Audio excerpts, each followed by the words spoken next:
Hello future officers, आज का हमारा टॉपिक है कॉन्स्टिट्यूएंट असेंबली, जिसके क्वेश्चंस हम प्रैक्टिस करेंगे। लेकिन पहले इस टॉपिक को एक बार जल्दी से रिवाइज कर लेते हैं।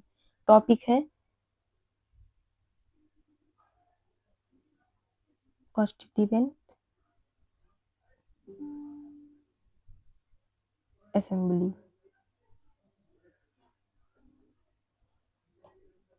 तो पहली फॉर्मल डिमांड किस पार्टी ने की थी?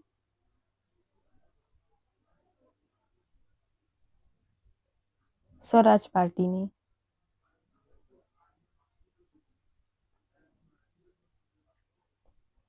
रांची कॉन्फ्रेंस में कब किया था? मई 1934। और जो पहला व्यक्ति था जिसने इसका आइडिया दिया था, वो कौन था? M N Roy.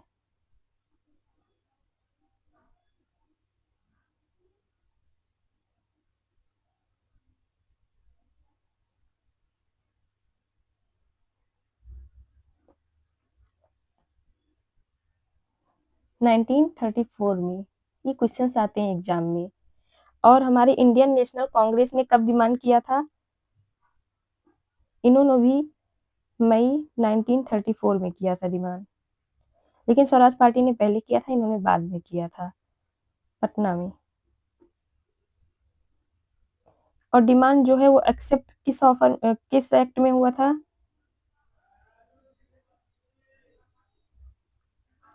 अगस्त ऑफर में, जो कि 1950 में आया था। किस स्कीम के थ्रू फॉर्मुलेट हुआ था?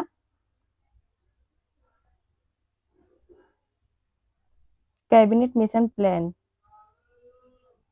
कैबिनेट मिशन प्लान जो किया था हमारा 1946 में।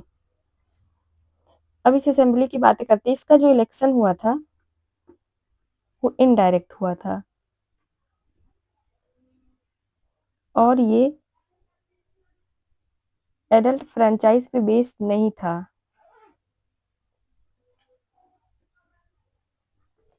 फर्स्ट मीटिंग कब हुई थी इस असेंबली की?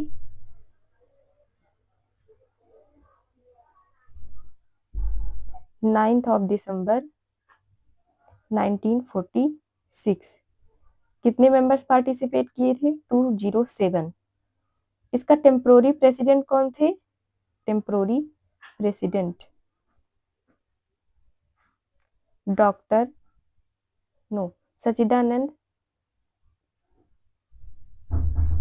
सिन्हा।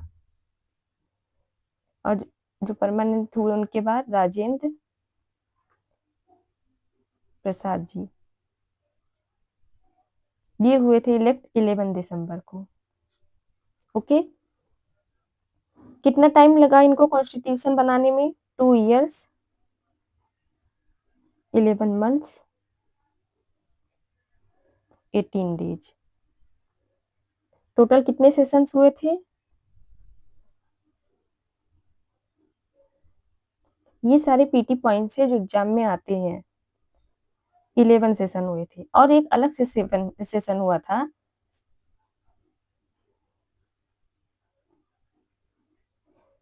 24 जनवरी 1950 को, सिग्नेचर्स के लिए। ओके, ये हमारे कुछ पॉइंट्स थे। अब चलिए क्वेश्चन की तरफ चलते हैं।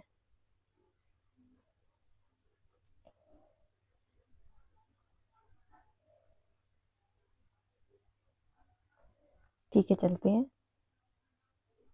क्वेश्चन नंबर 1 है, consider the following statements.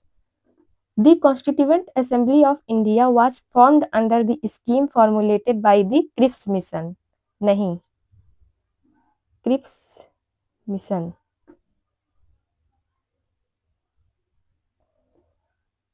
Cripps mission से नहीं हुआ, मैंने कहा अभी किससे हुआ था फॉर्मुलेटेड? कैबिनेट मिशन से। और कैबिनेट मिशन कब आया था? 1946 में। और कॉन्स्टिट्यूएंट असेंबली कब बनी थी? नवंबर 1946 में। तो ये स्टेटमेंट क्या हुआ, गलत हुआ। Okay.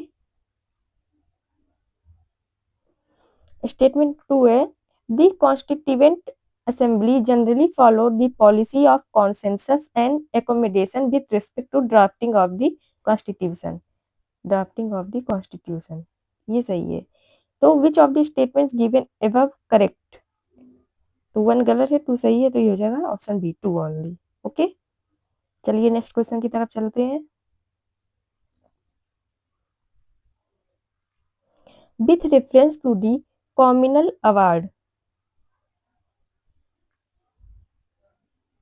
Communal award, consider the following statements।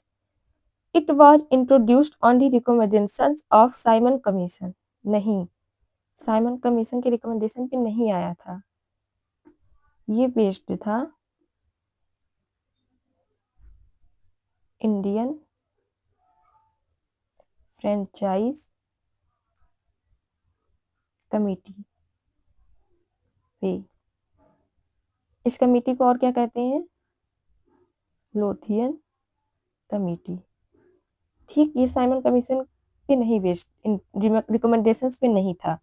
उसके बाद हमारा सेकंड स्टेटमेंट है, it introduce separate electorates for 6 Indian Christian and Anglo Indians for the first time. ऐसा नहीं था। जो इंडियन काउंसिल एक्ट था, इंडियन काउंसिल एक्ट 1909, ये ले आया था सेपरेट इलेक्टोरेट्स, लेकिन सिर्फ मुस्लिम्स के लिए। बाद में इसको एक्सटेंड किया गया इंडियन काउंसिल एक्ट 1919 में। किसके किसके लिए, कल बताया था मैंने, कल के सेशन में, 6 इंडियन क्रिश्चियंस, एंग्लो इंडियंस और यूरोपियंस के लिए। ठीक है। स्टेटमेंट 3 है, it led to the signing of Poona pact which gave reserve seats to the depressed class. सही बात है, पूना पैक्ट, डिप्रेस्ड क्लास। ये जो कम्युनल अवार्ड आया, तब उसके बाद गांधी जी स्ट्रेस में हो गए, फिर उन्होंने यरवदा जेल में अनशन रखा था, फास्ट रखा था। तो उसके बाद जो लीडर थे कांग्रेस के,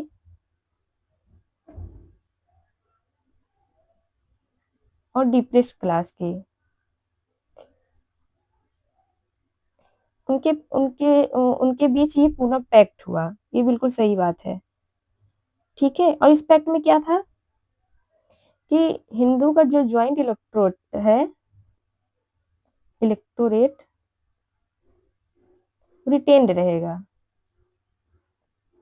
प्लस डिप्रेस्ड क्लास को रिजर्व सीट दी गई, reserve seats. How many statements given above are correct. तो ये भी रॉन्ग था, तो थर्ड हमारा सही है, मतलब कि ओनली 1। ठीक, चलिए नेक्स्ट क्वेश्चन की तरफ चलते हैं।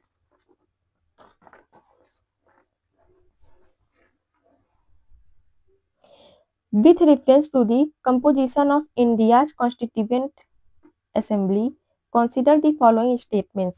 It was constituted on the basis of recommendations of the Cabinet Mission। मैंने बताया ना, कैबिनेट मिशन के बेसिस पे था। ठीक है। एंड कॉन्स्टिट्यूएंट असेंबली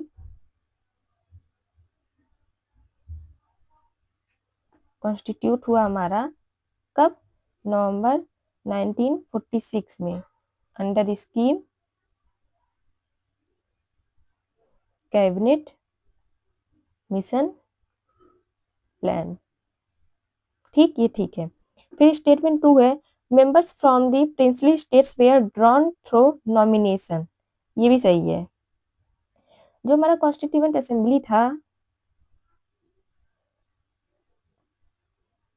इसके जो मेंबर्स थे वो या तो पार्टली इलेक्टेड थे या तो पार्टली नॉमिनेटेड। तो जो मेंबर्स ब्रिटिश इंडियन प्रोविंसेस से थे वो इलेक्टेड थे, और प्रिंसली स्टेट्स वाले नॉमिनेटेड। ठीक। अब स्टेटमेंट 3 है, seats were reserve for various minorities but there was no separate electorate. Seats were reserve for various minorities but there was no, ये गलत है। ठीक है, तो how many of the above given statements are correct? तो 1 2 हमारा 2 सही है, ओनली 2। चलिए नेक्स्ट क्वेश्चन की तरफ चलते हैं।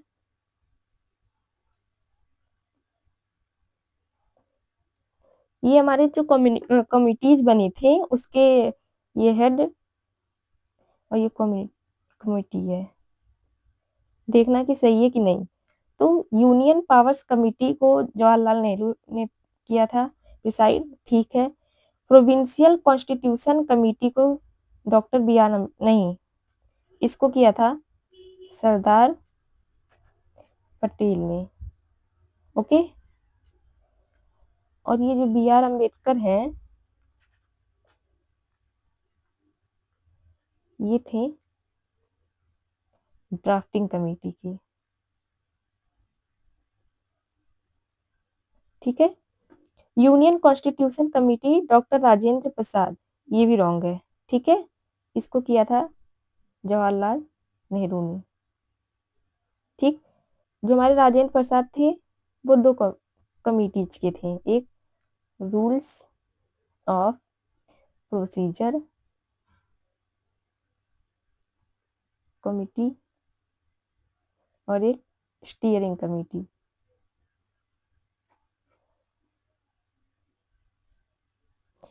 और उसके बाद 4th है माइनॉरिटी सब कमेटी, ये भी रॉन्ग है, जेबी कृपलानी नहीं थे, एससी मुखर्जी थे। जो जेबी कृपलानी थे ये थे फंडामेंटल राइट्स सब कमेटी के। तो हमारा करेक्टली मैच्ड पूछा है, तो 3 तो रॉन्ग है, 1 सही है, मतलब कि ओनली 1। ओके, चलिए नेक्स्ट क्वेश्चन की तरफ चलते हैं। Which of the following statements with reference to the Constituent Assembly of newly independent India is correct? Which of the following statements with reference to the Constituent Assembly of newly independent India is correct? B.R. Ambedkar was the chief draftsman. B.R. Ambedkar थे? नहीं। Chief draughtsman कौन थे? SN. Mukherjee. B.R. Ambedkar किसके थे? Drafting committee. ठीक, B statement है, none of the members of the assembly were women, ये भी रॉन्ग है। कॉन्स्टिट्यूएंट असेंबली में कितनी वेमेन थी? 15। Okay, see the assembly adopted the elephant as its symbol seal. Constituent assembly का जो सील था या सिंबल था वो एलिफेंट था, ये बात बिल्कुल सही है। तो हमारे ये आंसर सही हो गया। अब डी पे एक बार देख लेते हैं। S Varadachari was the legal adviser to the assembly. नहीं, जो लीगल एडवाइजर थे असेंबली के वो थे बी.एन. राव, और जो एस वरदाचारी थे वो थे ad hoc committee on the supreme court, इसके हेड थे ये। ठीक, और ये कॉन्स्टिट्यूएंट असेंबली के मेंबर नहीं थे एस वरदाचारी। ठीक है, ओके, नेक्स्ट क्वेश्चन की तरफ चलते हैं।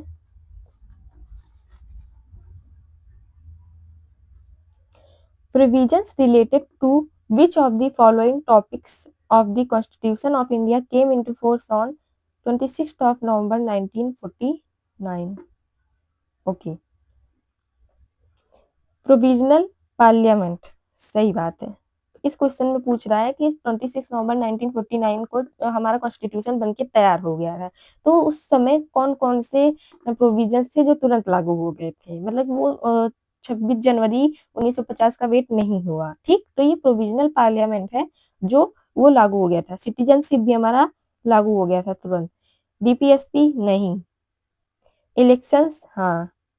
प्लानिंग कमीशन नहीं, ये तो एक्स्ट्रा कॉन्स्टिट्यूशनल बॉडी है ना, एक्स्ट्रा कॉन्स्टिट्यूशनल बॉडी। ठीक, फंडामेंटल राइट्स ये भी नहीं। तो हमारा कौन सा करेक्ट पूछा है? 1 2 4, 1 2 4 किसमें है? बी में दिख रहा है। ठीक, ठीक है, तो हमारे आज के क्वेश्चन एक खत्म हुए। आगे के क्वेश्चंस हम नेक्स्ट वीडियो में कंटिन्यू करेंगे। Thank you for watching.